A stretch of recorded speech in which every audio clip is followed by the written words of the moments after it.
I turned $60,000 into over $130,000 without picking a single stock, without a financial advisor, and without even watching the market.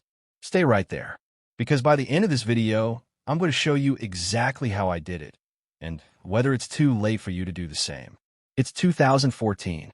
I'm 27 years old, sitting at my kitchen table, staring at my bank account. I'm not broke, but I'm not building anything either. I'm spending, saving a little, and watching inflation quietly eat what's left. I didn't have a finance degree. I didn't have rich parents. I had $500 a month and one decision I almost didn't make. And honestly, that one decision changed everything. Here's the thing most people don't realize about money. It's not just sitting still in your account. It's losing value every single day. Inflation in the US has averaged about 3% a year over the last decade. That means the $10,000 you saved 5 years ago, it buys roughly $8,600 worth of stuff today. You didn't spend it. You didn't lose it in a bad investment, but shrank anyway. And the brutal truth is doing nothing is a financial decision. And it's almost always the wrong one. I knew this, but I froze. I told myself I'd start when I had more money, when the market calmed down, when I finally figured it out. But here's where it gets really uncomfortable. I almost never started. And the cost of waiting even 5 years? We'll get to that number. And I promise it's going to hurt a little. Now here's where everything flips. I used to think that building wealth in the stock market meant being smart. Timing the market, picking the right stocks, selling before the crash, buying the dip, reacting fast. But then I found out the strategy that has outperformed almost every hedge fund manager, every stock picker, every financial genius on Wall Street is doing almost nothing. Just buying the same boring index every single month and never selling. That's it. That's what I did. I didn't buy Tesla. I didn't buy crypto. I bought the S&P 500, a basket of the 500 largest U.S. companies, every single month for 10 years. No drama, no panic, no genius, just consistency. And the results? Let me walk you through exactly what happened, year by year. Year 1, I set up an automatic investment of $500 a month into an S&P 500 index fund through my brokerage. I invested $6,000 that year. At the end of year 1, my portfolio was worth roughly $6,600. It wasn't exciting.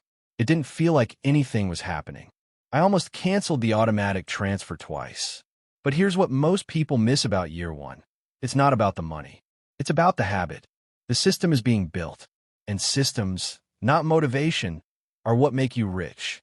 But wait. Year 2 is where things started to shift. And not in the way I expected. Year 2 and 3. The market did what the market always does. It got weird. There were months where I watched my balance drop by $1,000 in a single week. Headlines screamed that a recession was coming. A friend told me I should pull out. I didn't. I stayed in and kept buying.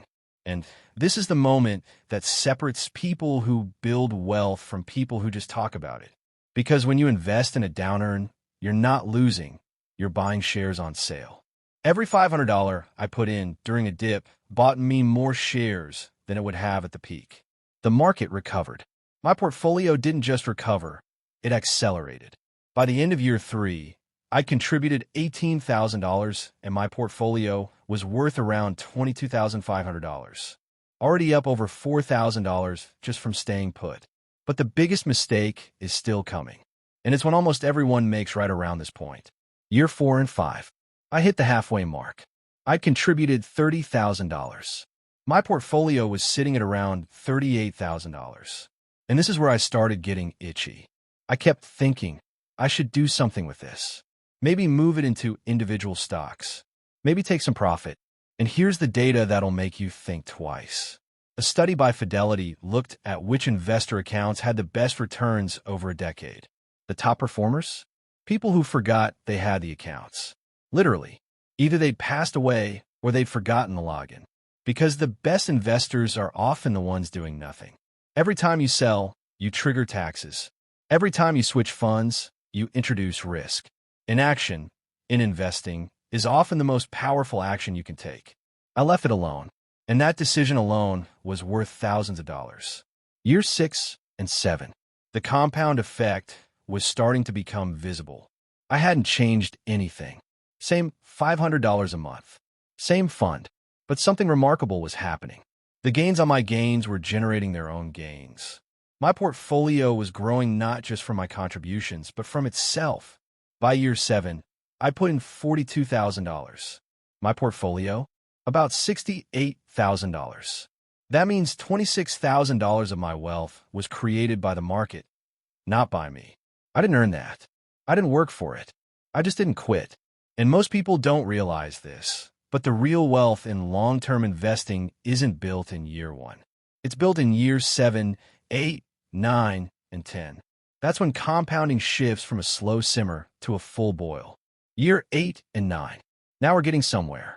The market had its rough patches, every year does. But my average cost was so low at this point that even major dips barely scratched my overall return. By year 9, I'd invested $54,000. My portfolio was sitting at about $99,000. I was approaching 6 figures. Not because I'm a financial genius. Not because I got lucky. Because I stayed consistent, and I didn't panic. And here's something that'll stick with you. If I had waited just 3 years to start, if I'd started at 30 instead of 27, I'd have $30,000 less in my portfolio right now. Same monthly contribution, same fund, just 3 fewer years. 3 years cost me, or nearly cost me, $30,000. That's the real price of waiting. Year 10, the final year. I had now invested exactly $60,000 over 10 years. And my portfolio? It's worth approximately $133,000. That's over $73,000 in pure market gains. Money that came from compounding alone. My money was working harder than I was. Every month, while I slept, while I went about my life. And I didn't need to understand options or read earnings reports or follow financial pundits on social media. I just needed to start and stay. So here's the big realization, and I want you to sit with this for a second. We've been told that getting rich requires knowledge, connections, or luck. But my 10 years of data says something completely different. The greatest financial advantage you have isn't your income. It's not your IQ. It's time. Every year you wait, you're not just missing out on returns. You're giving up the compounding power of those returns on future returns on future returns. It's not linear. It's exponential. And the brutal irony is, the best time to start was 10 years ago. The second best time is today. Not next month when things feel more stable. Not after you pay off every debt. Not when you have more money. Today, even $100 a month in an S&P 500 index fund beats a savings account, beats inaction, and starts building a future version of you that doesn't stress about money the way you might be stressing right now. I was just a regular person with $500 and a decision. And that decision built over $133,000. You don't need to be a finance expert. You just need to start and stay. Now, if this video helped you see investing differently, do me a favor and hit that like button. It seriously helps this channel more than you know, and it tells YouTube to show this to other people who need to hear it. And if you're new here, subscribe, because I break down real money strategies for real people every single week. No fluff, no gimmicks, just things that actually work. And before you go, I have one question for you. What if the way you've been thinking about debt is actually costing you more than you realize? There's a strategy that millions of people are getting backwards, and it could be adding years to the time it takes you to build wealth. I'm covering that in the next video. You don't want to miss it. See you there.